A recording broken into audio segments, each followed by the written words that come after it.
qui sera aussi il y aura une petite présentation aussi, je pense, puisque Seyd Louali a toujours l'esprit pragmatique sous vos applaudissements. Tfaddal Seyd Louali. Bismillahirrahmanirrahim. Shukran lak, et moi je vais essayer même de vous faire travailler un peu moins, donc vous n'aurez pas à traduire. Il y a un ensemble d'invités qui nous viennent d'autres pays, donc la moindre des politesses c'est aussi qu'ils puissent éventuellement partager le message.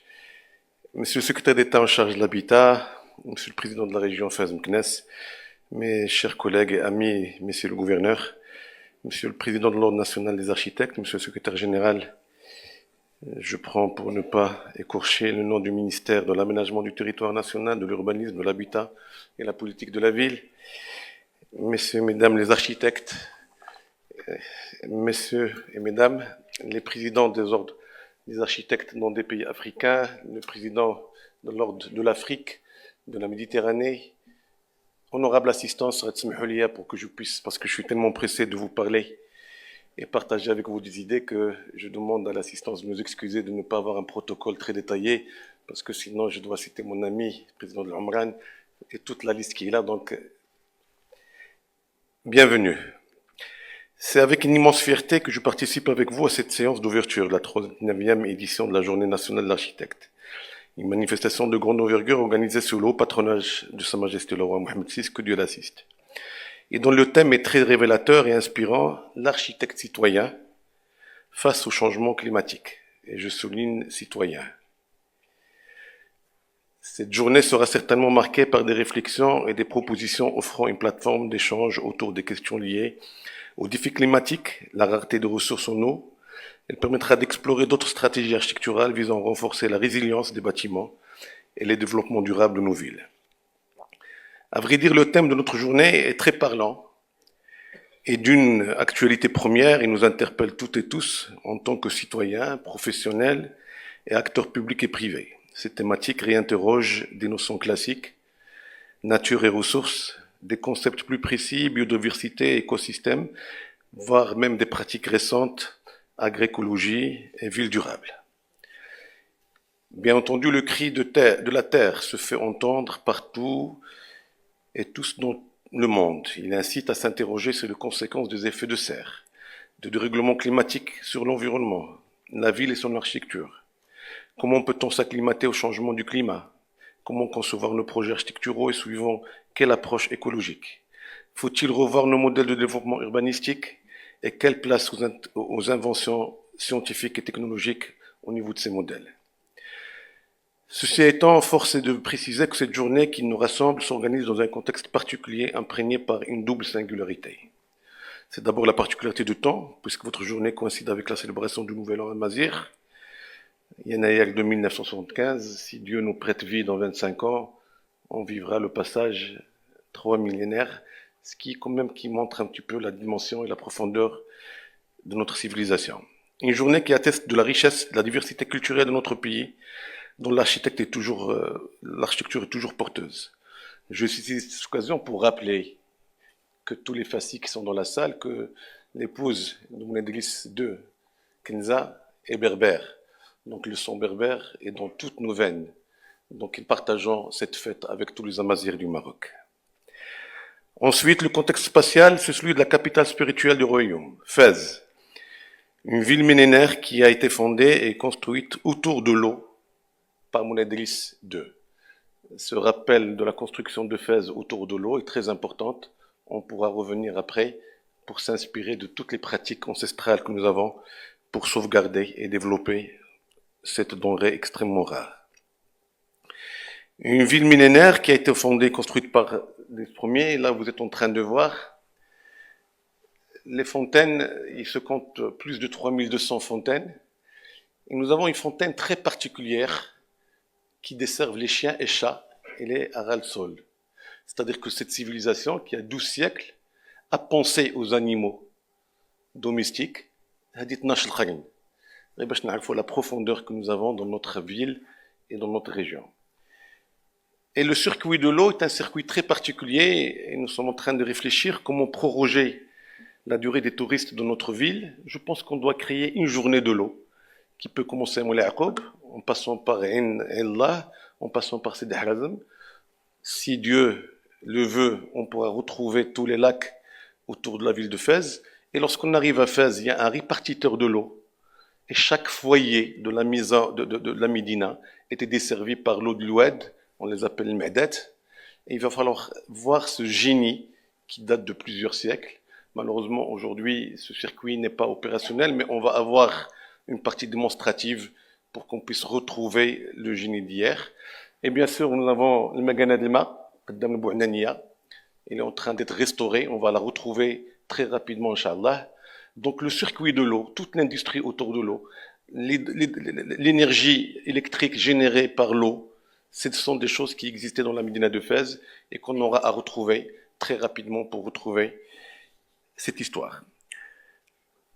Le choix de l'emplacement de la capitale drissée était réellement motivé par la richesse du milieu en eau, une soixantaine de sources et un site traversé par Oued Fès. Le développement de la cité, tant au niveau démographique qu'économique, a très vite permis l'extension de la ville et de la Médina.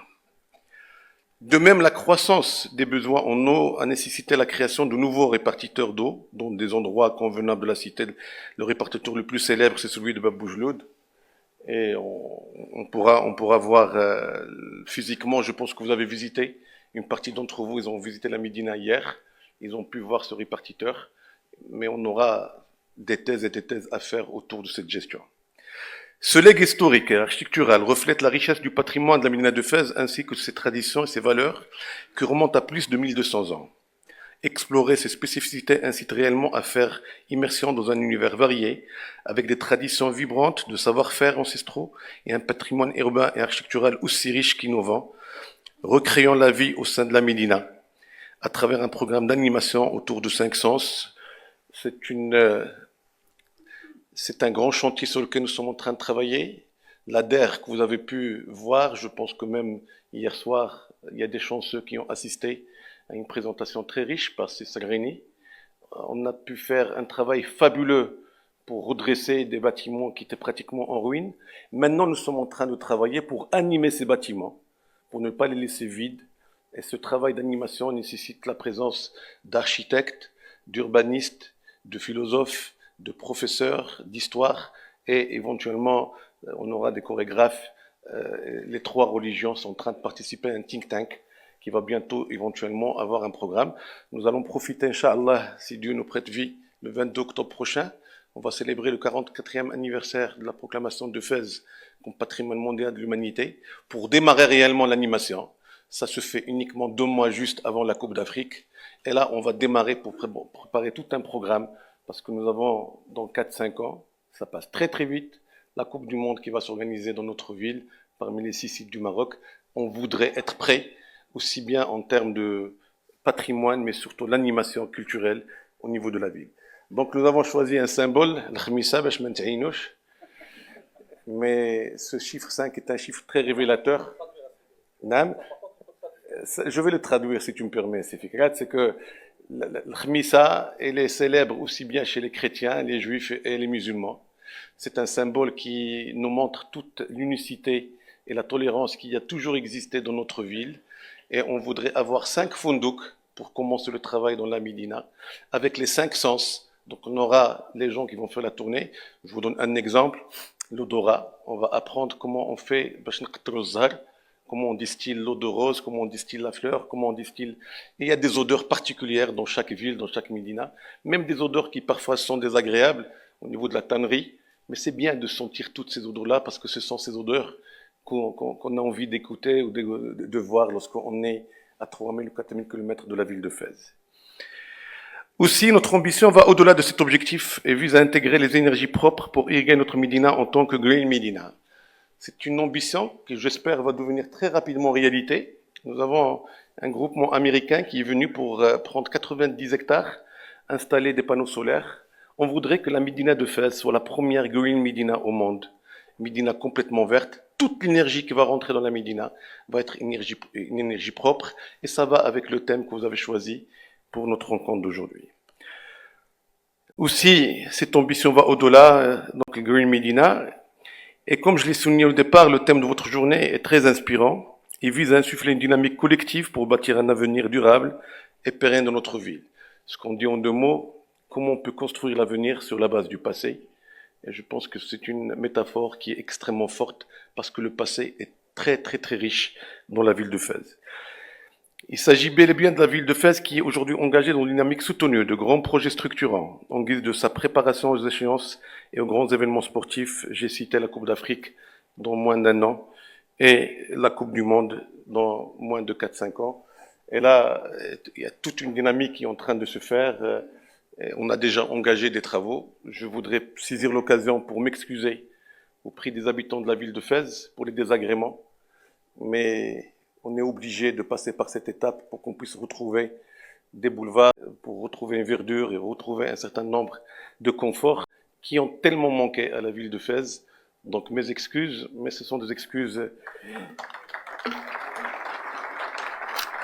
pardonnées. Nul doute que vos contributions seront d'un apport considérable pour l'aboutissement de ces projets de développement. Vos suggestions seront également prises en ligne de compte pour faire face aux enjeux de la vulnérabilité du territoire, dont témoigne la situation de fragilité de plusieurs espaces au sein de la ville. Le cas échéant, je vais vous parler d'un WAD qui existe dans notre ville, Oued El Mehrez. Tous les gens de la ville de Fès connaissent Dhar El Mehrez. Dhar El Mehrez, c'est là où il y a les universités. Nous avons la plus grande université au Maroc qui est chez nous. Plus de 170 000 étudiants. Et de l'autre côté, nous avons la plus vieille université au monde, Qiyel Qarawiyyin. Entre les deux, on voudrait construire un grand projet que nous appelons la vallée du savoir, parce qu'ils partagent les deux savoirs, le savoir ancestral avec le savoir moderne. Aujourd'hui, c'est une rupture urbanistique qui coupe la ville de Fès en deux, et on souhaiterait faire un grand projet très ambitieux. Il va certainement coûter, donc je profite de la présence de notre ministre pour qu'il puisse nous appuyer en attendant l'arrivée de Madame la ministre. Mais rien n'est cher lorsqu'il s'agit de remettre une ville et de enlever une rupture et créer la cohésion. On a besoin de cette cohésion. Aujourd'hui, lorsqu'on passe, tout le monde fait semblant de ne pas voir ce côté droit de la ville. Lorsqu'on passe à côté, c'est le ravin. C'est devenu, je ne veux pas dire un mot, mais dépotoir de la ville de Fès. Ce n'est pas normal, donc on va s'attaquer et j'invite les architectes qui sont dans la salle et qui ont une fibre nationaliste de venir travailler avec nous pour qu'on puisse réparer ce mal qui est aujourd'hui existant. Le même sillage, la vallée du Ouislane et le ravin, projection de la dépôt numéro 7, c'est celle-là, vous voyez, on a fait tout un film. Sa position est stratégique, il offre une vue panoramique sur la Médina de Fès, il lance un appel à votre ingéniosité pour développer vos réflexions. C'est argileux, mais c'est une notion vieillotte que de ne pas construire sur l'argile. Il y a des pays qui sont basés sur l'argile. On sait aller chercher le bon sol. Donc là encore, sur le plan d'aménagement, on a prévu toute une zone touristique et je pense qu'on peut avoir des hôtels magnifiques. Il y en a 1 ou 2 qui existent, mais ce n'est pas suffisant. Nous avons besoin, dans les années à venir, de 1900 chambres, 5e, 6e, 4e et 5e, 4 et 5 étoiles. Donc là encore, j'invite les gens qui sont dans la salle, soit promoteurs, soit architectes, de venir nous aider pour qu'on puisse drainer les investisseurs dans ce sens. Tout en souhaitant le plein succès aux travaux de cette journée nationale des architectes. Nous croyons fort à votre esprit d'innovation, de conception pour construire ensemble Fès de demain. Et lorsque je dis Fès, je m'en veux un tout petit peu. J'ai porté la casquette de gouverneur de la ville de Fès, mais c'est toute la région de Fès-Meknès.